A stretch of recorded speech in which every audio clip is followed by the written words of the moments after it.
I just got done watching Matt Walsh's idiotic take on the William McNeil Jr. getting punched in the face by a cop.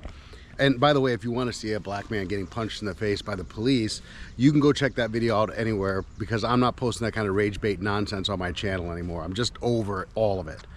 But it's a typical right-wing authoritarian response that Matt Walsh gives us. Matt Walsh talks about William McNeil Jr. not being compliant, not obeying police orders, not doing what the police told him to. And I'm just wondering to myself, is this the same right wing that was super upset about lockdowns and being told they couldn't leave their house, and we're slipping into totalitarianism? Is it the same right wing who's afraid of government overreach and government authority? Is it the same guys? I just want to make sure, because it sounds an awful lot like you should just comply all the time with law enforcement. Now, William McNeil Jr. was pulled over because his headlights weren't on, if you could believe that. Police shouldn't pull you over because your headlights aren't on. They shouldn't pull you over because you're not wearing seatbelts. They shouldn't pull you over unless you are clearly doing something that demonstrates a risk to other people on the street. And no, driving without your headlights on isn't one of those things. Not in the middle of the day. Yeah, you should turn your headlights on at night, I guess, obviously.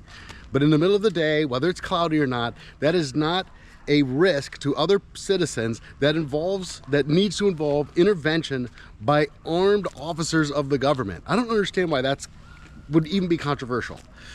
But Matt Walsh goes on about compliance, and it just makes me think about the fact that in a free society, you can't get stopped by the police and be forced to present your papers, right? License, registration, insurance.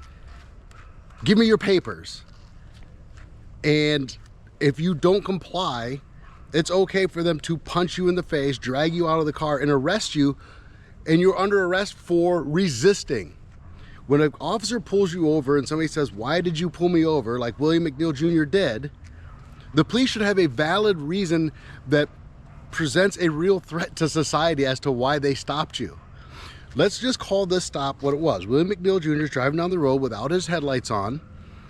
Police see him and they go, "Great, we have an opportunity to potentially do a drug bust." That's what it is.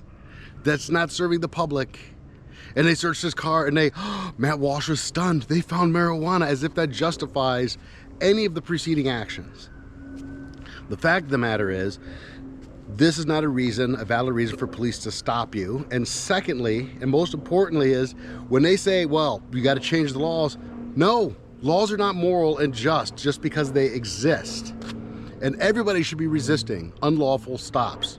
I shouldn't even say unlawful stops, just say immoral stops.